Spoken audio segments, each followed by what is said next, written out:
Thank you. Johnny Elphick. Thank you, Mr Deputy Speaker.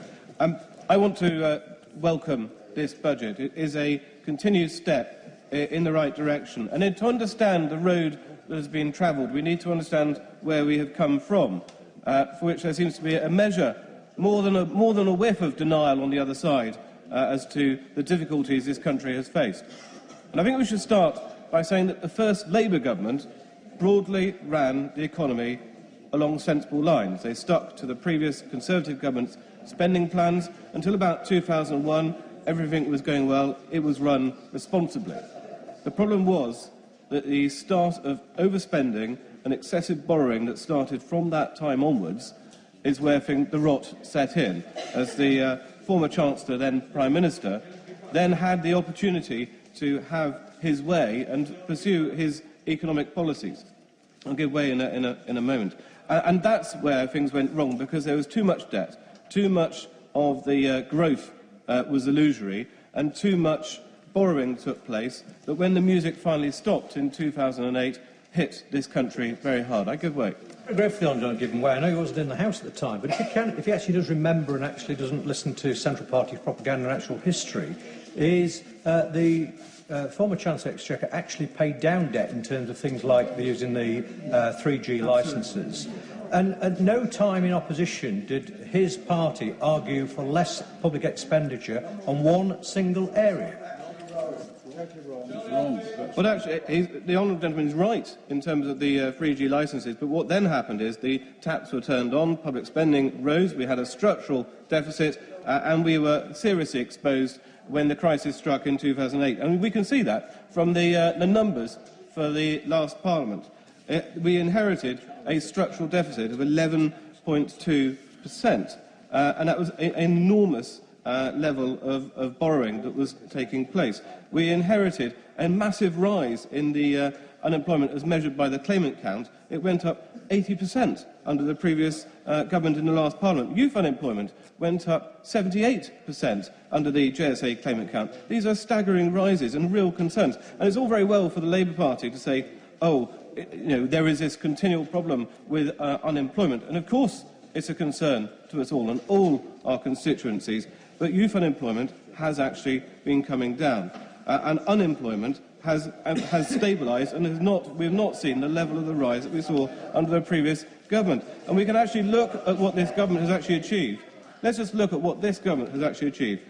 1.25 million new private sector jobs, 1 million new apprenticeships. Deficit is now down by a third. Rather than the structural deficit of 11.2% that we inherited, it is down to 7.4% of GDP today and moving in the right direction. And we have had record low borrowing costs. And all this idea that the opposition come out with, which is that we should borrow more to borrow less, will take us one way and one way only, with higher interest rates. That hard-won fiscal credibility that this Chancellor and this government has achieved is greatly valued by every mortgage holder in this country. I give way. I thank the honourable member for kindly giving way. Can the honourable member remind the House how many more billions the Chancellor is borrowing on top of what he said he would be already?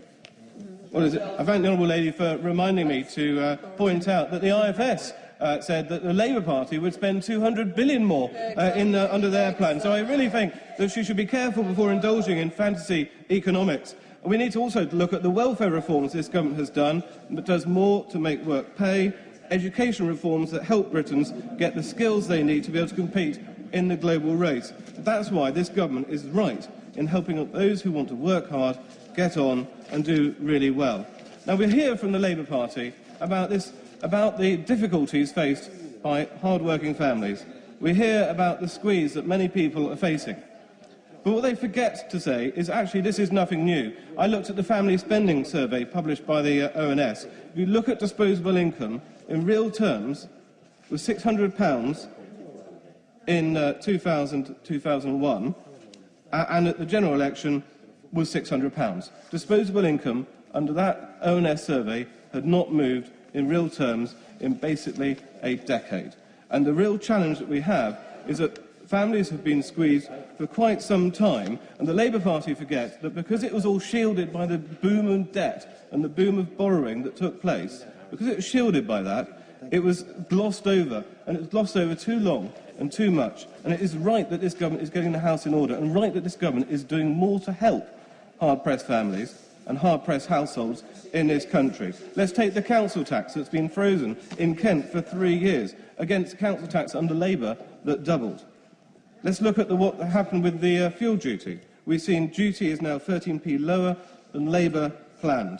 We've seen a £10,000 personal allowance that will be brought in now next year. That will mean £700 less tax than under the Labour Party's plans, and it will help average families. 2.7 million people taken out of tax altogether. And I want to welcome the beer duty escalator being axed, and indeed the 1% outright cut in duty on beer.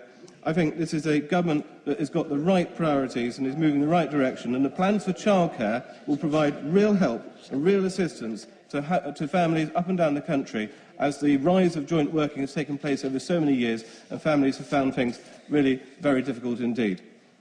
But I want to say some things about business. What we really need most of all is to get this country growing absolutely as quickly as possible. And you don't get growth from government.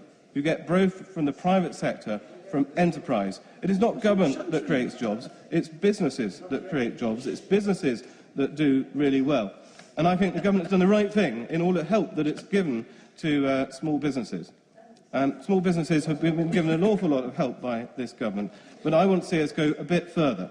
We had the new employment allowance, we've had the seed investment allowance, but what I would like to see is us consider going further by having a Get Set and Grow scheme, where you have, quite literally, you set up a new business and you have a 2-year holiday from all company filings, from all corporation tax, from all employers' national insurance, and light or no employment law and similar measures, so that someone setting up a business can just focus on running that business rather than ticking boxes, filling in forms and dealing with paperwork.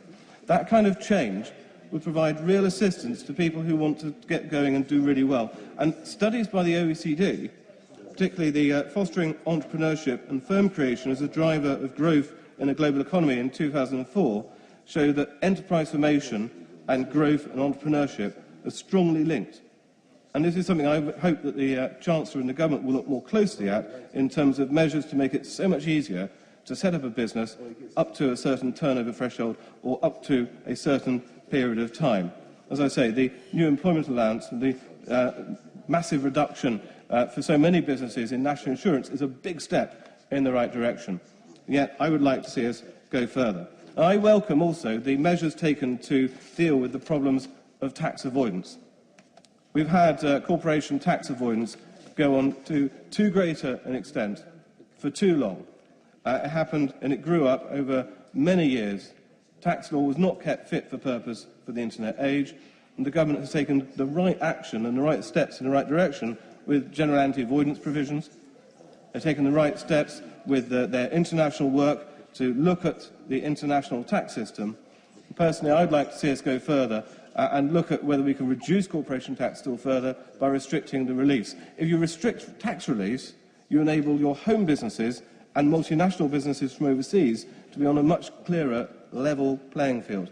And I think particularly if you look at the deductions for interest, the deductions for royalties, other deductions that are available in the tax system, if you minimise them and look at restricting them, and if you look at transfer pricing and look at restricting that, and if you look at the rules on tax presence, whether there is a branch or establishment in the UK, and those rules, and say to Amazon and people like that, you're not really abroad, you're really trading in the UK and you should be taxed as such, and the international rules should be changed accordingly.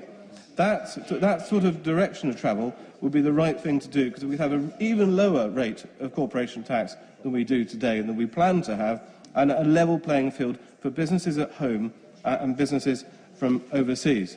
And the last thing I'd like to do, which will surprise members opposite, is to say how much I agreed with the position of capital gains tax being at 10% for businesses. I think that was a real spur to entrepreneurs.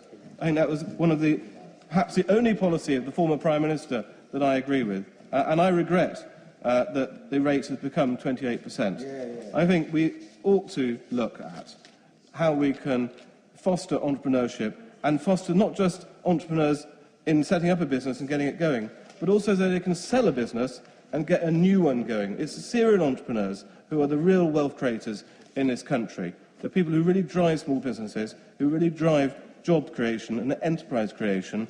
And I think the more we can get the tax system to be their friend, to be on their side, to support them in what they do, the more we will drive the economy forward, create more jobs for the future.